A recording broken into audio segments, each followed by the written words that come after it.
Le mois d'octobre est depuis quelques années associé à la lutte contre un tueur silencieux chez la femme, le cancer du sein.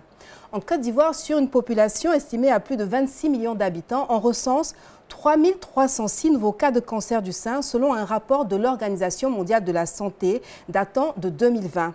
Le cancer du sein, s'il est détecté à temps, pourtant, peut être guéri. Et c'est ce que nous verrons avec nos deux invités. Muslima, c'est tout de suite.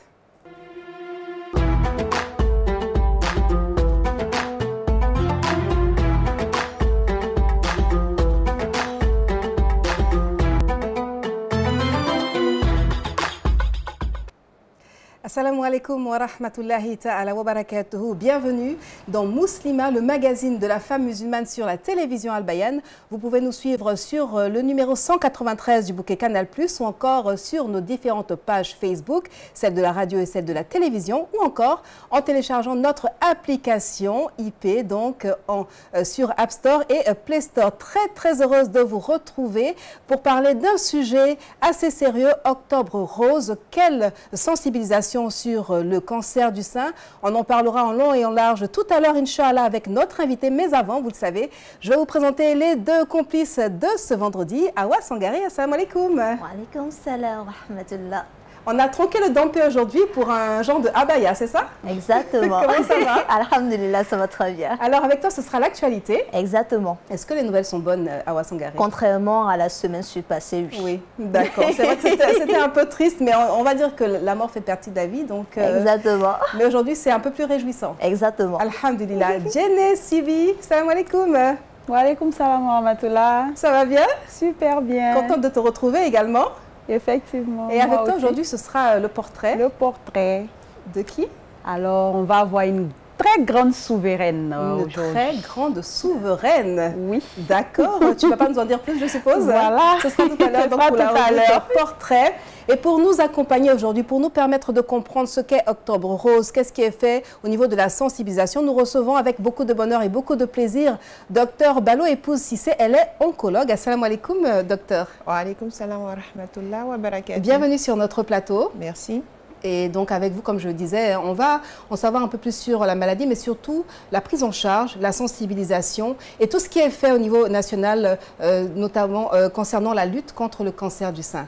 Inch'Allah, ce sera tout à l'heure. Et je vous ai annoncé deux invités tout à l'heure aussi. Dans la deuxième partie de cette émission, nous recevrons sur ce plateau une dame, une maman qui, on va dire, qui est victime donc de ce cancer, mais qui se traite. Et vous verrez que lorsque la maladie est détectée à temps, lorsque vous faites le dépistage assez tôt, vous avez de grandes chances, Inch'Allah, d'être guéri. On va partir tout de suite avec la première rubrique de cette émission, c'est l'actualité.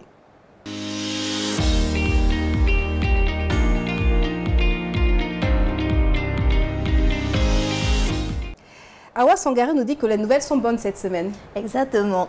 Assalamu alaikum wa rahmatullah, toutes nos séidates et bienvenue dans cette rubrique actualité.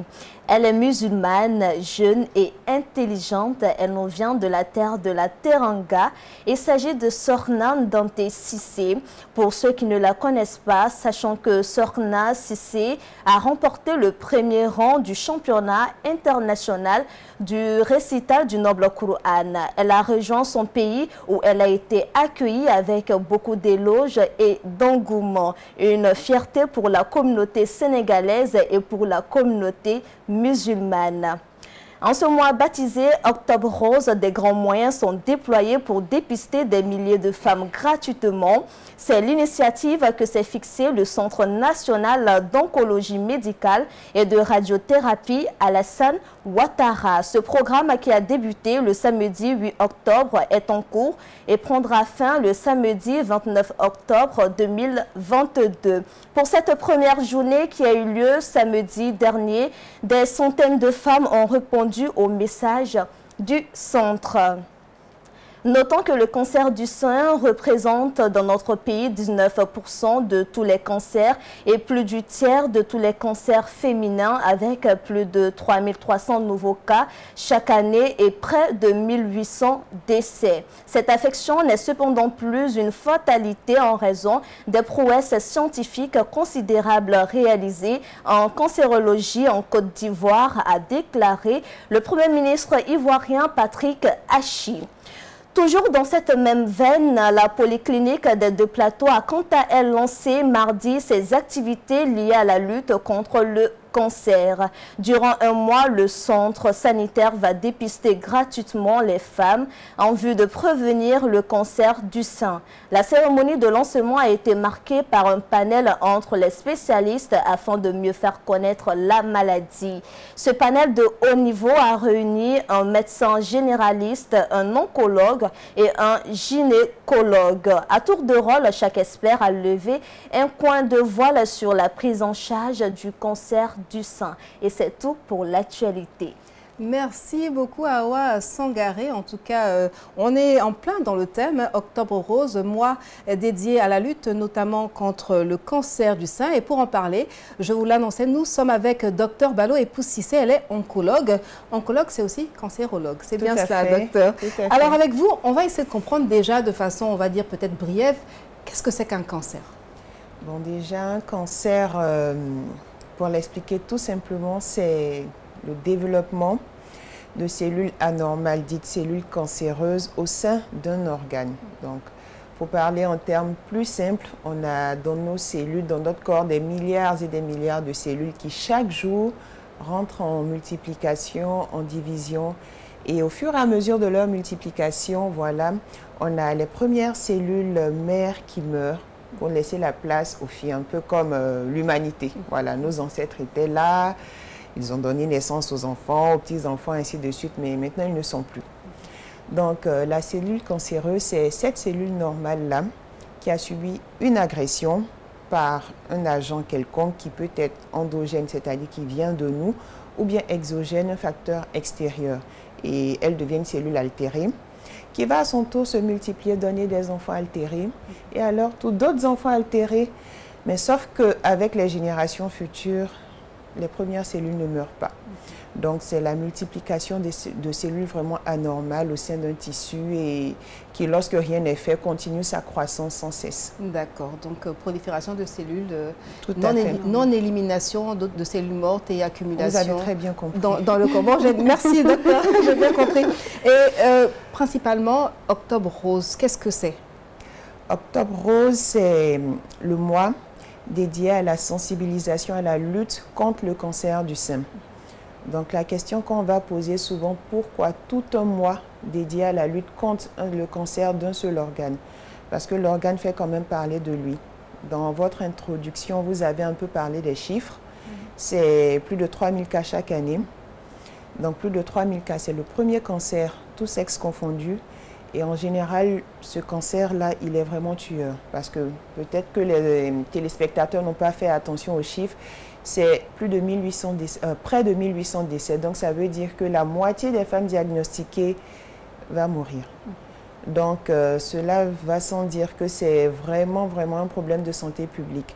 Donc octobre est vraiment dédié à ce cancer-là, dans le but de sensibiliser les femmes, parce que quand il est diagnostiqué tôt, le cancer du sein, on peut en guérir. Donc on sensibilise, oui, mais également on essaie de récolter des fonds pour la recherche sur le cancer du sein. Donc au niveau de la recherche de fonds, je ne sais pas s'il y en a beaucoup, mais on a plus le côté sensibilisation sur lequel l'accent est mis. Oui, Awa. Sur tout ça. Je voudrais savoir, pour l'initiative de Octobre Rose, d'où est né cela? Pour une petite historique, est-ce possible de savoir d'où cela est né? L'historique, c'est dans les années 85 déjà aux États-Unis avec la Société américaine de cancérologie, avec une firme pharmaceutique. Mais elle a vraiment pris de l'ampleur dans les années 90-95 avec une dame, Madame Evelyn Lauder, qui est responsable d'une grande marque de produits cosmétiques, qui était atteinte du cancer du sein et voilà, qui a en fait promu cet événement-là dans le but de mieux porter sa voix parce qu'elle-même, elle a été victime de ce cancer de sein-là. Donc, elle a réussi à faire parler ce cancer, a fait bouger un peu plus les choses. Et depuis 1995, le ruban rose est devenu le symbole à ce moment-là. D'accord. Donc, elle a joué sur sa notoriété pour promouvoir justement la lutte contre le cancer. Désolée, mais je voudrais savoir pourquoi spécifiquement le mois d'octobre. Le mois d'octobre, bon, je ne saurais pas pourquoi, à vrai dire. Je sais que, bon, voilà, ça a été dit, je suppose, je peux peut-être dire par analogie au printemps, un peu la fin de l'été, qui est un beau temps.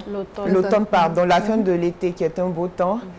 Le début de l'hiver qui approche, donc le printemps est, l'automne est un peu entre les deux. Pourquoi octobre, je ne sais pas vraiment, mais on pourrait un peu le voir par ces saisons-là. Bon, c'est vrai qu'en Côte d'Ivoire, c'est vraiment nuancé. On n'a que la saison sèche et la saison des pluies. Mais dans les pays où ces saisons-là sont vraiment actives, passer de l'automne à l'hiver, c'est vraiment une transition. D'accord, merci beaucoup pour ces précisions. Hein. Oui. On va marquer quand même une première pause. Ce sera la pause qui marque le temps d'accomplissement de la Salat Aïcha. Voilà, c'est l'heure. On aura donc le muezzin dans quelques instants, Inch'Allah. On va suivre donc cette azan-là et puis quelques secondes plus tard, on reviendra pour poursuivre sur notre thématique du jour. Allahu Akbar, Allahu Akbar.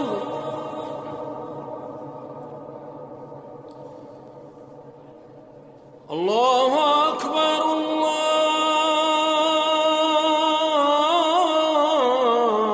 الله أكبر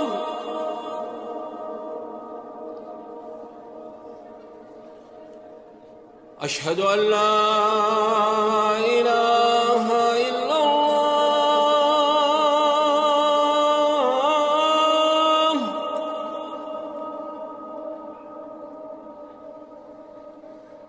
أشهد أن لا إله إلا الله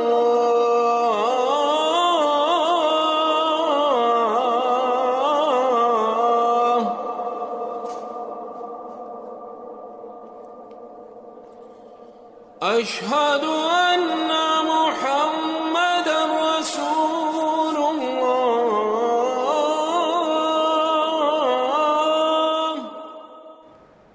Alhamdulillah Rabbil Alamin, voilà, vous avez la zane en médaillon, donc il est l'heure de la prière de Isha pour Abidjan et environ. Si vous nous regardez depuis notre localité, ce n'est pas l'heure chez vous.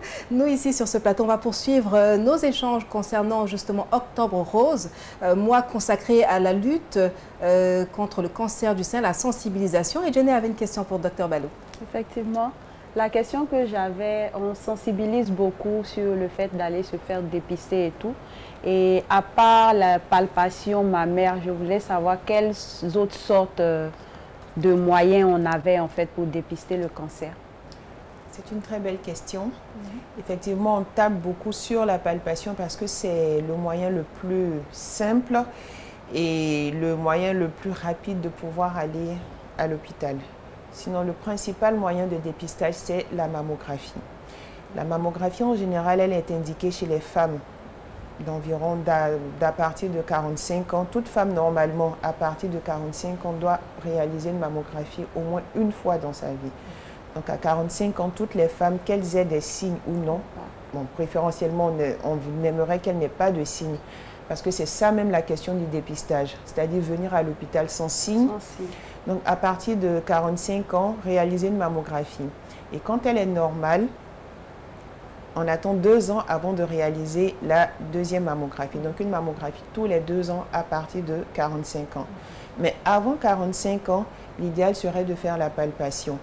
Pourquoi? Parce que le cancer du sein peut survenir également dans des âges extrêmes. Donc, avant 45 ans, on peut avoir le cancer du sein, même s'il est plus fréquent à partir de cet âge-là. Quand on préparait cette émission, justement, on parlait des chiffres que vous avez étudiés à l'école, enfin, la tranche d'âge susceptible, justement, d'être sujette au cancer du sein.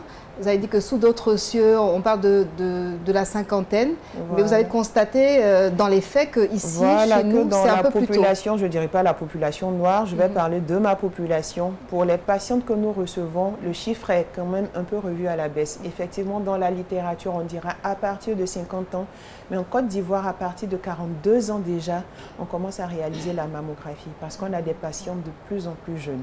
On a des âges extrêmes, 25 ans, jusqu'à 80. Moi, je voulais demander, quand vous avez dit tout à l'heure qu'il faut faire à partir de 45 ans, je me dis, par exemple, une jeune femme de 25 ans qui n'a aucun signe et qui veut faire une mammographie, elle peut le faire? La mammographie à partir de 45 ans, c'est vraiment de manière bien définie. Pourquoi? Parce qu'avant cet âge-là, elle ne va servir à rien. La mammographie, c'est une radio, donc le sein de la femme est plaqué comme ça entre l'appareil et ça envoie des rayons. Donc la jeune fille, surtout celle qui n'a jamais eu d'enfant, qui n'a jamais allaité, qui n'a jamais porté de grossesse, elle a les seins denses. Comme on le dit, les seins sont bien rebondis et il est dense. Donc quand on fait cette radio, ça sort blanc. On ne voit rien du tout. Donc avant cet âge-là, il y a des examens qu'on peut faire, notamment l'échographie mammaire. Mais on ne le fait pas, ça ne rentre pas dans le cadre du dépistage. Donc en général, si une femme présente certains signes avant cet âge-là et qu'il faille faire un examen qui peut être plus fin, ou en disant plus parlant, c'est l'échographie. La mammographie n'explore pas très bien le sein de la jeune fille, raison pour laquelle on le recommande à partir de la quarantaine. D'accord. En ce moment-là, le sein il est moins dense, donc les lésions, les signes de cancer se voient mieux. Voilà. D'accord, merci beaucoup pour ces précisions. Je vous le disais à l'entame de cette émission, nous avons deux invités sur ce plateau. Vous avez déjà fait connaissance, si je puis m'exprimer ainsi, avec Dr Bado Epoussissé, qui est donc oncologue. Et nous recevons aussi sur ce plateau une maman Nguessan Pauline, à qui on va dire bonsoir. Bonsoir. Et bienvenue sur notre plateau. Merci. Alors, vous êtes atteinte du cancer du sein, hein, oui. Et c'est à ce titre-là que vous êtes sur notre plateau. Quand est-ce que vous avez découvert votre maladie? En octobre 2019. Et comment? Bon, un matin, je suis rentrée dans ma douche. Moi-même, j'ai palpé mes seins et j'ai vu la boule. Donc, après ça, je suis allée à l'hôpital. Mais vous saviez déjà qu'avoir une boule dans le sein, c'était signe d'une maladie, oui, c'est ça? Oui, j'avais vu ça à la télé. Donc, quand j'ai vu là, je suis allée directement à l'hôpital. On a fait là-bas, on m'a donné un bulletin pour aller faire la mammo. J'ai fait la mammographie. Maintenant, quand on m'a donné le résultat, mais d'aller voir un médecin, il ne sait pas quel médecin il faut voir. Donc, c'est là que j'ai tourné. C'est ma fille qui m'a conduit chez le copain de son mari.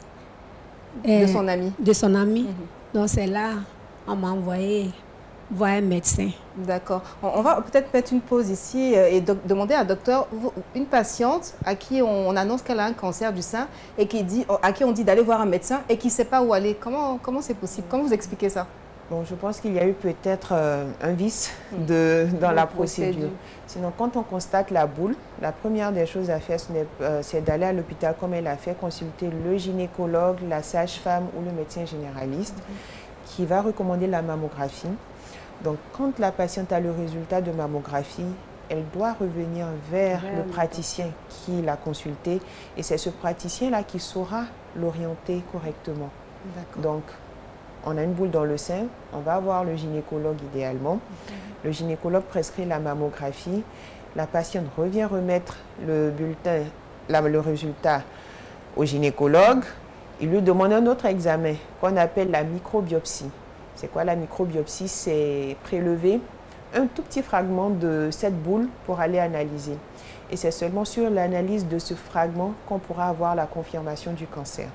Donc, une fois que c'est confirmé, le gynécologue l'adresse maintenant à l'oncologue ou au cancérologue. Donc, c'est ce qui aurait dû être fait dans son cas. C'est ce qui aurait dû être fait dans son cas. C'était le contraire. Oui, maintenant, maman, est-ce que lorsque vous avez appris la nouvelle que vous êtes atteinte de cancer, quelle a été votre réaction? Bon, quand on te dit que tu as un cancer, quand tu entends le mot cancer, ça fait peur. Mais j'ai accepté ça. J'ai accepté la maladie. Parce que même si tu n'acceptes pas, ça est là. Donc, il vaut mieux accepter pour pouvoir te soigner. Donc, c'est ce que j'ai fait. Mais avec votre entourage. Exactement. En tout cas, on me soutient. Mon époux et puis mes enfants me soutiennent. Très bien. D'accord. Moi, je voulais savoir, est-ce que vous êtes passé par la case dont elle vient de parler, prendre un fragment pour aller analyser? Oui, Ils ont quand fait je suis tout allée, ça? quand on m'a envoyé chez le médecin au CHU de Cocody, lui maintenant, il m'a envoyé chez chez l'oncologue. L'oncologue au centre de radiothérapie. C'est là-bas maintenant, mon médecin maintenant, il m'a donné un papier d'aller faire la microbiopsie. J'ai fait ça. En même temps, j'ai une autre question, mais pour le docteur. Allez-y. J'entends beaucoup parler de chimiothérapie à chaque fois qu'on parle de cancer. Je voulais savoir, est-ce que c'est la seule option pour soigner un cancer et est-ce que c'est, on utilise, je peux dire, cette option-là dans le cancer du sein? D'accord. La chimiothérapie n'est pas la seule option, mais ça fait partie, c'est un élément vraiment principal de tout l'arsenal thérapeutique. Comme autre option, on a la chirurgie, c'est-à-dire enlever le cancer. Donc quand on doit enlever le cancer, soit on enlève avec tout l'organe ou bien une partie de l'organe. On a également ce qu'on appelle la radiothérapie, dont le plateau technique ivoirien s'est un peu enrichi ces dernières années, depuis fin 2016, début 2017. Donc c'est également un moyen thérapeutique, c'est-à-dire envoyer des rayons au niveau d'un organe précis pour pouvoir détruire les cellules cancéreuses. En dehors de cela, on a ce qu'on appelle l'hormonothérapie. On n'en entend pas souvent parler. C'est le traitement du cancer avec des médicaments qui viennent bloquer des récepteurs aux hormones qui se trouvent sur la cellule cancéreuse. C'est un peu plus fin. Voilà. Et on a ce qu'on appelle aussi les thérapies ciblées. Donc, c'est-à-dire, ce sont des traitements qui étudient une caractéristique particulière de la cellule cancéreuse. Et en étudiant cette caractéristique-là, ils pourront venir détruire efficacement la cellule tumorale. Merci beaucoup pour toutes ces précisions, docteur. On va marquer une courte pause et revenir pour poursuivre. Bienvenue sur la plateforme de la première radio télé IP de Côte d'Ivoire. Mon nom est Al-Bayan. Vous avez votre téléphone ou votre tablette. Al-Bayan vous offre la totale, un seul clic. Et le monde de l'information vous est gracieusement ouvert. Ici, c'est du 100% gratuit. Sur Android, allez vite avec ce petit clic de quelques minutes pour télécharger depuis Play Store le All-in-One d'Al-Bayan. Vous avez un iPhone, c'est aussi facile que tout. Un seul clic. Depuis Apple Store pour télécharger gratuitement votre joyau, l'application mobile d'Al-Bayan. J'ai dit All-in-One, le tout en un. Oui, Al-Bayan vous offre un live direct TV en continu. Télévision Al-Bayan, la chaîne de l'islam éternel pour l'éternité. Assalamu alaikum wa rahmatullahi wa barakatuhu. Bienvenue, vous êtes sur la télévision Al-Bayan.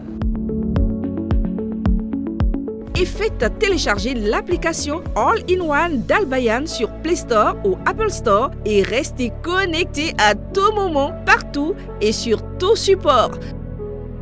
Je suis Al-Bayan, la première radio télé-IP de Côte d'Ivoire. Alhamdulillah!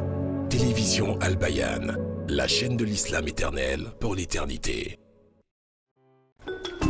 Sur la télévision Al-Bayan, nous abordons aujourd'hui la question d'Octobre Rose, mois de lutte contre le cancer du sein, mois de sensibilisation. Et nous recevons sur ce plateau une oncologue, donc une cancérologue spécialiste de la question et aussi une maman qui est là pour témoigner. Si vous voulez savoir comment est-ce qu'elle vit sa maladie, il faudra rester jusqu'à la fin, Inch'Allah, parce que pour l'heure, on va partir avec le portrait de la semaine.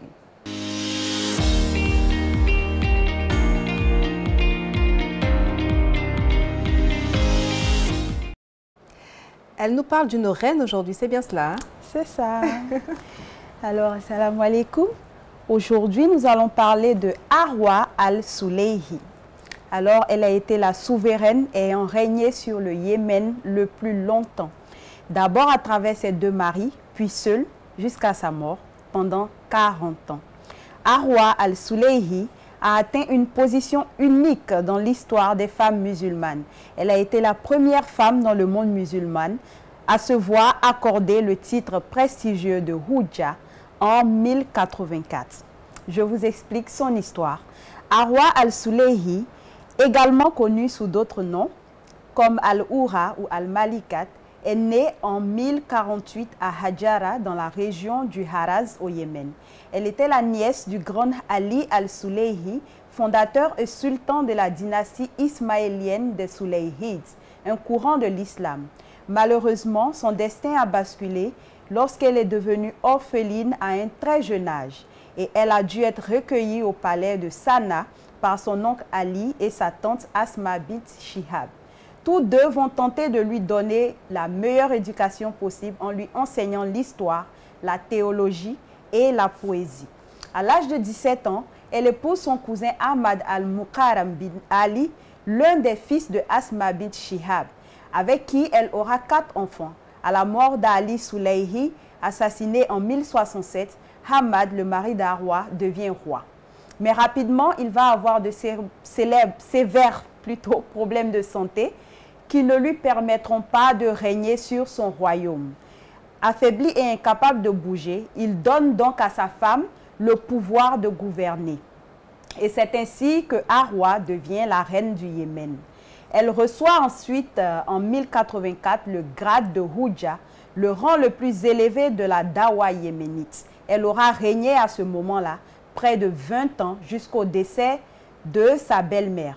Arwa va prendre la responsabilité de dirigeante très au sérieux et va être une souveraine exceptionnelle qui aura marqué le Yémen.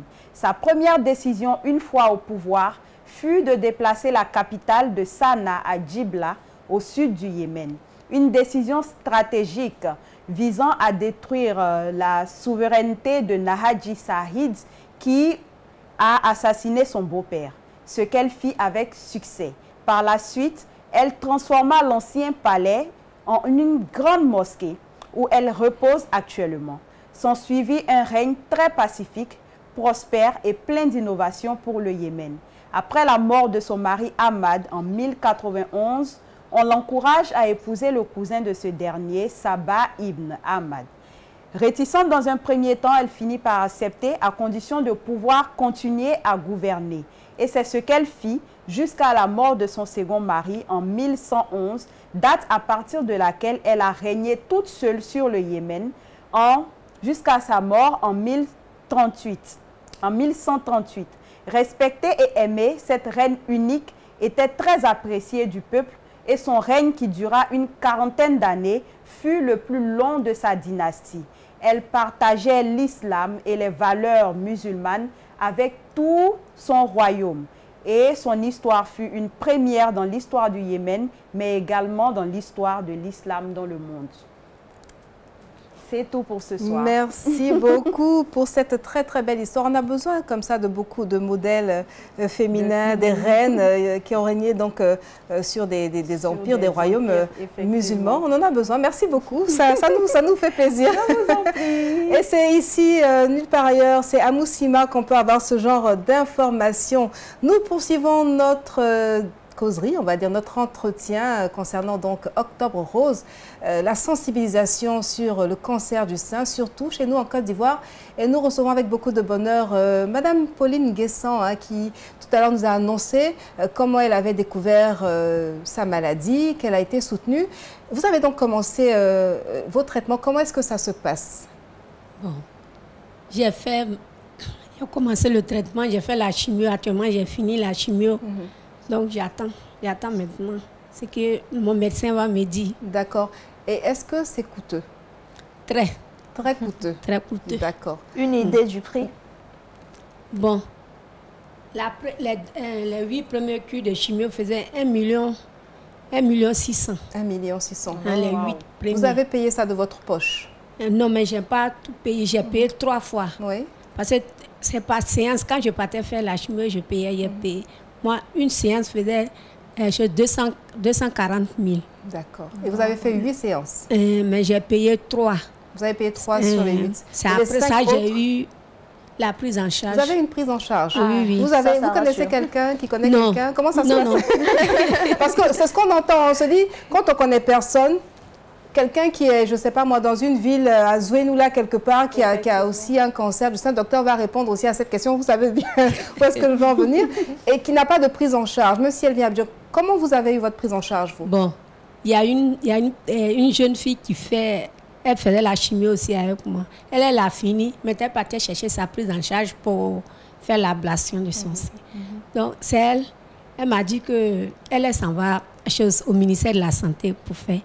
C'est ça, elle dit, mais tu connais quelqu'un là-bas? Elle dit, il y a son cousin qui l'a envoyé. D'accord. Il l'a envoyé. Oui. C'est ça, elle dit, moi, je ne connais personne. Oh. Donc, je vais te suivre. Donc, c'est ainsi qu'on est parti. On est parti arriver là. En tout cas, le monsieur sur lequel je suis tombée, il a été très gentil. On a déposé le lendemain. On est parti chercher. Machallah. Alors, docteur, je me tourne vers vous. 1 million combien? 1,6 million. C'est pas donné à tout le monde. Pas du tout. Comment est-ce que font vos patientes pour le cas donc du cancer du sein? D'accord. Bon, déjà, quand le diagnostic est posé, si le patient est assuré, il a de la chance. D'accord. Il pourra se traiter dans le centre de son choix et suivre correctement son traitement jusqu'à la fin. Donc les cancers sont pris en charge par les assurances ici en Côte d'Ivoire? Oui, ils sont pris en charge. Même par l'assurance, la plus grande assurance, l'assurance des fonctionnaires et tout. D'accord. Ils prennent en charge les cancers. Très bien. Donc quand le patient n'est pas assuré, l'autre coût qui reste, c'est de payer de sa propre poche. Donc souvent, il fait appel aux membres de sa famille, à son activité, à sa communauté. Et pour ceux qui ne peuvent pas du tout, ils se tournent vers des structures qui délivrent des prises en charge, comme le ministère... Qui sont ces structures-là, justement, pour toutes celles qui nous regardent? Oui. Il y a le ministère de la Santé, essentiellement, qui délivre. On a aussi certaines prises en charge qui peuvent venir d'organismes, comme le COSIM parfois. Donc, il y a des organismes comme ça qui délivrent ces prises en charge. Mais il faut quand même connaître quelqu'un. On va pas se cacher. On a dit qu'ici, on dit tout haut ce que l'on... Il faut quand même connaître quelqu'un. Est-ce que c'est le cas ou pas? En qualité de praticienne, je ne sais pas. Je sais juste que le patient est venu avec sa prise en charge. Comment est-ce qu'il a obtenu? Bien souvent, il a un parent qui s'y trouve, ou bien souvent, ils ont de la chance, ils partent et voilà. Il y a aussi des ONG qui nous aident dans ce sens. Donc, des ONG au travers qu'on approche parfois pour des patientes indigentes et qui vraiment ont des ressources qui aident ces femmes-là à se prendre en charge. D'accord. Mais exactement, quels sont les critères de sélection pour les personnes qui déposent les prises en charge? Bon, déjà, il y a l'indigence. Donc, il faut être indigent. Je suppose, je parle en leur nom, parce que le plus souvent, ce sont ces personnes indigentes-là. Donc, les critères, c'est vraiment la personne sans ressources, qui n'a pas une activité peut-être fixe, qui est peut-être dans l'informel. Ce sont ces personnes-là qui peuvent être sélectionnées. Voilà. D'accord. Alors, quand on préparait cette émission, justement, notamment concernant Octobre Rose, c'est un mois où on demande aux femmes de venir en masse se faire dépister. Et vous m'avez dit que certaines parmi ces femmes-là ont déjà été dépistées, connaissent déjà leur état de malade, mais viennent parce qu'elles ont un peu honte d'aller toutes seules, si on peut dire ça comme ça, d'aller toutes seules se faire prendre en charge, ou alors elles n'ont pas forcément les moyens, donc elles ne savent pas trop quoi faire. Elles profitent d'Octobre Rose alors qu'elles sont malades depuis un moment pour venir se faire soigner. Effectivement, on va parler un peu de terminologie. Bon, je n'ai pas dit dépister, j'ai dit qu'il y avait déjà des signes. C'est ça. Voilà, parce que quand on parle de dépistage, le dépistage se fait chez une personne saine. Donc une personne en bonne santé apparente, qui n'a rien, qui ne ressent rien, qui n'a apparemment aucun signe clinique, qui se lève d'elle-même pour venir checker, excusez-moi, pour venir vérifier, voilà, si tout va bien. Ça, c'est le dépistage. Maintenant, quand la femme a déjà un signe clinique, là, ce n'est plus un dépistage, c'est une consultation. Donc, depuis le lundi, le CHU de Trècheville a ouvert ses portes au dépistage gratuit de toutes les femmes le désirant, tous les après-midi. Et donc, on a constaté depuis l'ouverture de cette campagne-là que la majorité des femmes qu'on recevait venaient avec un signe. Donc, on a dit dans le message dépistage, mais ces femmes viennent avec un signe, soit des douleurs dans le sein, soit des petites boules dans le sein. Donc, c'est dire en fait l'importance de ces messages-là qu'on passe. Parce que parfois, la femme, elle est à la maison, elle peut avoir honte, ou comme Mme Pauline l'a souligné tout à l'heure, elle ne sait pas vers quelle structure se diriger. Donc, au travers des médias, si la radio passe un message en boucle, quand la télévision passe l'annonce de manière continuelle, elles reçoivent ce message et elles viennent, voilà, pour savoir un peu leur état maintenant. Et il faut dire que le cancer, il reste encore tabou dans nos sociétés, vraiment. Parler du cancer du sein, déjà, ça fait peur à certaines femmes. Donc, quand elles ont le signe, la première chose qui leur vient à l'esprit, si je vais à l'hôpital, qu'on me dit que c'est un cancer, ils vont me couper le sein. Donc, juste à cause de ça, juste à cause de cette stigmatisation, elles ont parfois honte ou peur de venir vers nous. Donc, quand il y a des dépistages de masse, ça encourage et elles suivent tout le monde et on arrive quand même à un peu tamiser. D'où l'intérêt de multiplier ce genre d'initiatives au niveau des centres de santé, comme on l'a vu dans l'actualité. Même les centres privés aussi se mettent dans la danse. Voilà. Et organisent aussi des séances de dépistage, donc, des séances gratuites. Autant l'incidence du cancer croît, autant les campagnes aussi commencent à faire parler, de plus en plus. Puisqu'on parle de suivi et tout, est-ce qu'il y a un suivi psychologique pour ces personnes qui ont du mal à accepter la maladie? Très belle question. Il y a un suivi psychologique. Bon, au centre de radiothérapie, il y a un psychologue que les femmes peuvent consulter. Et Madame Pauline, moi, j'ai fait sa connaissance en fait dans un groupe de femmes, voilà. Donc, c'est encore plus parlant que le suivi psychologique. Un groupe de femmes qui partagent le même mal, les mêmes effets du traitement. Quand on les entend parler, ah oui, moi ça ne m'a pas trop fatiguée et tout ça. Donc ça permet en fait de dédramatiser. Donc oui, sur le plan psychologique, il y a ces groupes de parole là qui aident ces femmes à mieux supporter la maladie, à mieux l'appréhender et voilà. Donc ça existe. Oui. Ma question était à propos des femmes qui profitent en fait de la sensibilisation pour venir alors qu'elles ont déjà des signes.